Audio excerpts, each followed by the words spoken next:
Tapi kalau sudah menyangkut wibawa, meminta saham 11% itu yang saya nggak mau.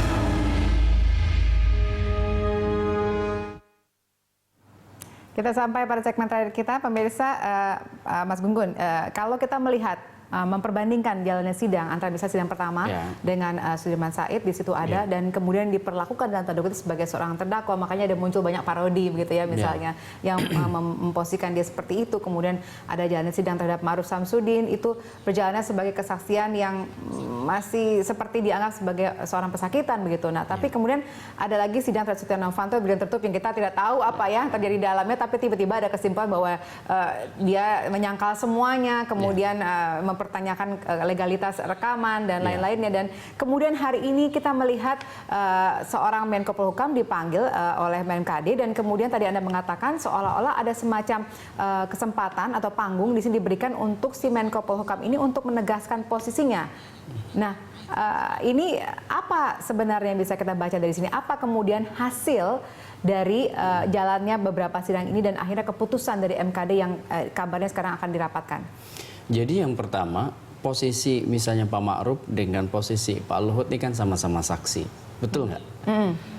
Beda dengan pengadu Pak Sudirman Said. Ya. Kalau Pak Sudirman Said bolehlah dicecar luar biasa kan. Pak Ma'ruf saksi, kemudian Pak Luhut saksi. Dua posisi yang sama. Tapi kalau kita lihat proses persidangan tadi itu sangat berbeda ya kan. Di mana proses pertanyaan-pertanyaan yang mengejar justru sebenarnya bukan mengejar pada kenapa Pak Luhut disebut 66 kalinya. Iya kan? Tidak terlalu banyak yang kemudian mengejar itu. Justru lagi-lagi untuk sekian kalinya pertanyaan-pertanyaan itu diarahkan peluru tembaknya itu pada dua orang yang terdahulu, ya ini Sudirman Said dan Ma'ruf Samsudin. Jadi bagi saya ini proses satu mungkin juga menunjukkan proses relasi kuasa ya antara MKD dengan terutama sebagian MKD dan Pak Luhut. Nampaknya Pak Luhut ini powerful tadi dalam konteks apa namanya seperti yang dikatakan rekaman dong berarti. Ini kalau misalnya ini 99% gol gitu ya. Mungkin dia punya kekuatan tertentu. Jadi gitu. pernyataan-pernyataan Pak Luhut nyaris tidak terlampau mendapatkan semacam counter attack ya dari MKD atau diupaya untuk dilakukan semacam pengejaran-pengejaran yang lebih substantif ya. Jadi jawab ya, kalau tidak tahu ya, kemudian gitu kan. Iya. Jadi tidak memberikan informasi tambahan apapun mengenai kasus ini. Saya pikir tidak terlalu memberi semacam sumbangsih signifikan atau substansial pada konstruksi ya, konstruksi kasus ini. Meskipun sebenarnya kasus etiknya sendiri sudah sangat clear sih bagi saya ya. Tapi kan mungkin ada ingin digali dari kesaksian Pak Luhut. Tapi ya tadi lebih banyak sebenarnya lebih dominannya adalah common sense dan normatif itu ya. Jadi tidak terlampau banyak hal yang kemudian sumbangsi informasi baru sih bagi saya. Karena ya itu tadi saya udah bilang predictable. Jadi pernyataan-pernyataannya predictable. Oke. Baik, sampai dengan saat ini ada lagi satu orang saksi yang saat dipanggil tapi tidak pernah muncul, yaitu Riza Khalid. Dan kemudian MKD mengatakan tadi bahwa mereka akan memberikan kesimpulan malam hari ini walaupun tanpa ada keterangan dari Riza Khalid. Menurut Anda apa yang akan kemudian seperti apa hasilnya ini nanti? Kan gini, memang waktunya udah sangat terbatas ya. Tanggal 18 kalau tidak salah mereka reses ya kan, Desember. Berarti kan waktunya sudah sangat terbatas, dan kalau kemudian nggak mungkin kan kemudian ditangguhkan, ya harus ada putusan. Jadi bagi saya ketidakmampuan menghadirkan Riza Khalid juga menjadi catatan tersendiri bagi MKD.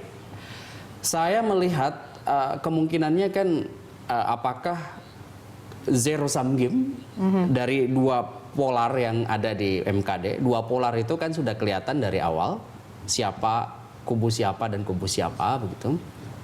Nah, zero sum game kah atau pada kesepakatan, agreement, ya kan?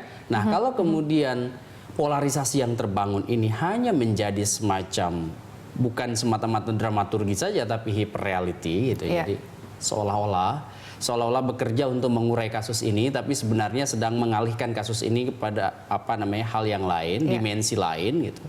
Dan nanti putusannya ternyata misalnya sangat ringan dan itu kemudian tidak memenuhi ekspektasi publik, saya melihat akan terjadi diskrepansi politik ya. Ada samaan antara apa yang dipikirkan publik itu dengan yang dilakukan oleh anggota MKD.